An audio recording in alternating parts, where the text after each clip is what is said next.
ધોરણ 6 વિષય વિજ્ઞાન પ્રકરણ 5 શરીરનું હલનચલન તેમાં આપણે આ બધું ભણાઈ ગયા છે અને એમાં આપણે ગઈકાલે ખલદસ્તો સાંધો અથવા કંદુક ખલિકા સાંધો અથવા બોલ એન્ડ સોકેટ જોઈન્ટ વિશે ભણેલા બરાબર. ખલદસ્તો સાંધો અથવા કંદુક ખલિકા સાંધો અથવા બોલ એન્ડ સોકેટ જોઈન્ટ. તો દેખો છોકરા, मतलब કે સિમ્પલ આ ખલદસ્તો સાંધાનું થોડું રિવિઝન કરી લે તો કે એક હાડકાનો દડા જેવો ગોળ ભાગ, એક હાડકાનો દડા જેવો ગોળ, જો આ હાડકું છે આ હાથનું હાડકું કહેવાય. આ જસ્ટ તમને મોડલ બનાવ્યું તો હાથનું હાડકું છે, એનો દડા જેવો ગોળ ભાગ બીજા હાડકાના પોલાણ ખાડા જેવી જગ્યાઓ, બીજા હાડકાનું શું પોલાણ ખાડા જેવી જગ્યાઓ, આ બીજા હાડકાનું એ પોલાણ છે અથવા ખાડા જેવી જગ્યા છે તો સિમ્પલી તેને કેવિટી કહેવાય. અંગ્રેજીમાં શું કહેવાય? કેવિટી. તો તેમાં ખૂપેલો હોય છે. મતલબ કે જો એક હાડકાનો દડા જેવો ગોળ ભાગ, જો આ હાડકું છે તેનો દડા જેવો ગોળ ભાગ બીજા હાડકાના પોલાણ અથવા ખાડા જેવી જગ્યા અથવા કેવિટી અથવા છે ને ખાડા જેવી જગ્યા અથવા કેવિટી અથવા પોલાણ અથવા વાડકી તેમાં ખૂપેલો હોય છે. એક હાડકાનો દડા જેવો ગોળ ભાગ, બોલો, એક હાડકાનો દડા જેવો ગોળ ભાગ બીજા હાડકાના પોલાણ ખાડા જેવી જગ્યા કેવિટીમાં ખૂપેલો હોય છે. આ પ્રકારનો સાંધો બધી જ દિશાઓમાં હલનચલન કરે છે ને આ સાંધાને ખલદસ્તા સાંધા તરીકે ઓળખવામાં આવે છે.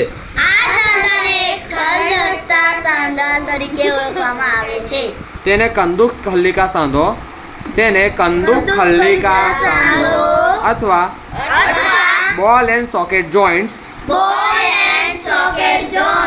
તરીકે પણ ઓળખવામાં આવે છે. હવે જો અહીં તમને ગઈકાલે મેં રિવિઝન કરવાયું, આજે રિવિઝન ચાલે છે. તો આ નિતમનું હાડકું, આપણે સત્ય બેઠે છે ને તેને નિતમ કહેવાય. શું કહેવાય નીચેના ભાગને? નિતમ. તો આ નિતમનું હાડકું છે. આ જો આ જમણું નિતમ છે, પેલી બાજુ ડાબું નિતમ હશે, બરાબર ને? હસવા જેવી વાત નથી, તમે ભણો છો આ વસ્તુ, ભણવાનું આવે છે. આ નિતમનું હાડકું. હવે જો આ વચ્ચે આ સાંધો છે ને, નિતમનું હાડકું ને આ સાથળનું હાડકું, સાથળ મતલબ તમારે પગનો આટલો આ ભાગ છે ને તેને સાથળ કહેવાય. શું કહેવાય? સાથળ. અને પાછળના ભાગને નિતમ કહેવાય. તો સિમ્પલી આ સાથળનું હાડકું તેની વચ્ચે નિતમના હાડકા બંનેની વચ્ચે શું આવે? ખલદસ્તો સાંધો. કયો સાંધો? ખલદસ્તો સાંધો. કયો સાંધો? ખલદસ્તો સાંધો. કયો સાંધો?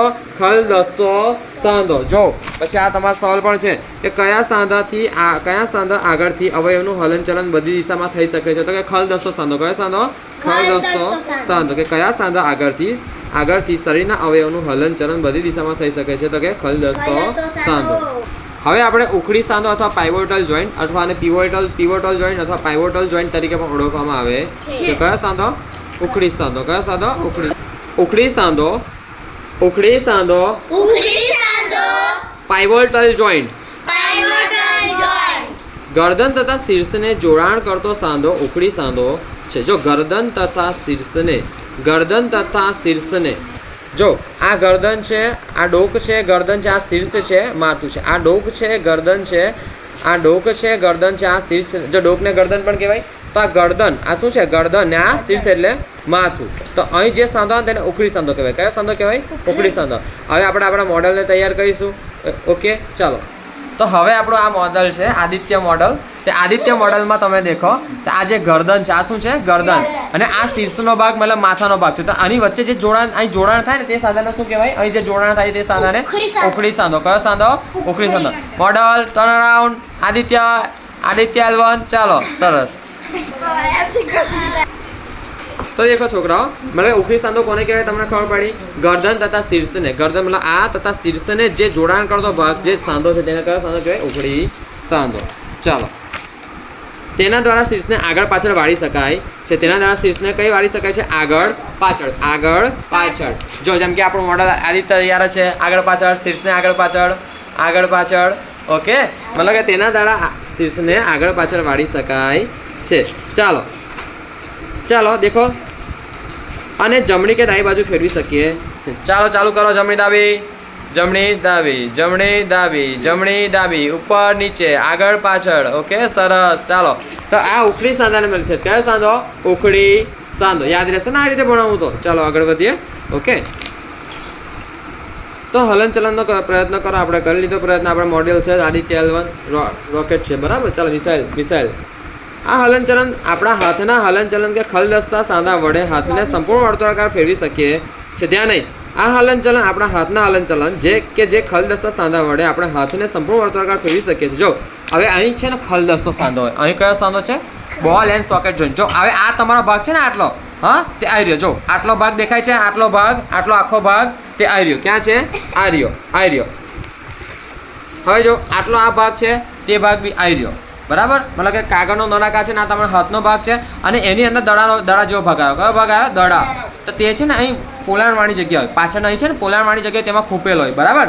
તો તેના ખલદસ્તો સાંધો કેવા આપણે ભણ્યા તો કે આ હલનચલન આપણા હાથના હલનચલન કે જે ખલદસ્તા સાંધા વડે હાથને સંપૂર્ણ વર્તુળાકાર ફેરવી શકીએ છીએ. મતલબ જો હાથને ફેરવો તો વર્તુળાકાર, થોડો ઊભો થઈને ફેરવો. ઓકે, આવી રીતે ચાલો. હા, ઓકે. જો સંપૂર્ણ વર્તુળાકાર ફેરવી શકીએ છે. મોડલ તૈયાર છે આપણું. ચાલો, તેના કરતાં કેવી રીતે ભિન્ન છે? ઓગણીસ સાંધામાં નળાકાર હાડકું એક વલયમાં ફરે છે, બરાબર. સિમ્પલી આમ કરો તો ભાઈ, આમ પણ આખું ફરે એમ. હવે જો આથી એમ ફરે, આખું એમ ફરે ના ફરે લે ભાઈ, તારે આખું ફરવું પડે. પણ આપણો હાથ તો કેવા ફરે છે, બરાબર ને. તો સિમ્પલી ચાલો, મતલબ હવે પડી ઓગણીસ સાંધો ક્યાં આવે? ખલદસ્તો સાંધો જો નિતમના ભાગે, નિતમથી અહીં, બરાબર છે. પછી અહીં હાથમાં અહીં ખભાવાળા ભાગે ઉખડી સાંધો આવે, અરે સોરી ખલદસ્તો સાંધો આવે. ઉખડી સાંધો કઈ આવે? ઉખડી સાંધો કઈ આવે? ગરદન તથા શીર્ષને જો જોડાણ કરતો ભાગ છે તો ઉખડી સાંધો કહેવાય છે. હવે આપણે મિજાગરા સાંધા અથવા હિંજ જોઈન્ટ્સ વિશે સાંભળીશું. હવે તમને ખબર છે દરવાજાના મિજાગરા આવે છે, બરાબર ને. પેલા ઘરના દરવાજાને વારંવાર ખોલો અને બંધ કરો તો દરવાજાના મિજાગરાનું ધ્યાનપૂર્વક અવલોકન કરો. તે દરવાજાને આગળ અને પાછળ ખુલવા દે છે.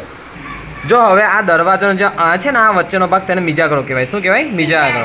તો દરવાજાના મિજાગરાથી આપણે દરવાજાને જો આ રીતે બંધ કરી શકીએ. જો આ રીતે આ બંધ થાય છે, બરાબર ને. આ રીતે આમ દરવાજો ખુલે છે, આ રીતે દરવાજો ખુલે છે. પાછળ જો બંધ થાય છે અને ખુલે છે, પણ બંધ થાય ને એટલો બધો પણ જો આ આખો બી નહીં ખુલે, કેમ કે પાછળ શું છે? દિવાલ છે. શું છે? પાછળ દિવાલ છે. અને બંધ થાય તો પણ અહીં લગીને જ બંધ થશે. ક્યાં લગીને? અહીં લગીને જ બંધ થશે, બરાબર. તો આને મિજાગરો કહેવાય. શું કહેવાય? મિજાગરો. ઘરના દરવાજાને વારંવાર ખોલો અને બંધ કરો તો દરવાજાના મિજાગરા હિન્જીસનું ધ્યાનપૂર્વક અવલોકન કરો. તે દરવાજાને આગળ અને પાછળ ખુલવા દે છે, તમને ખબર છે. આ પ્રવૃત્તિ 3. ચાલો મિજાગરાનું પ્રકારનું હલનચલન જોઈએ, જે આપણે આવતીકાલે જોઈશું. અત્યારે તમને બતાડ્યું કે મિજાગરો કેવો હોય છે, બરાબર. તો સિમ્પલી આપણે અહીંથી આવતીકાલે ચાલશે.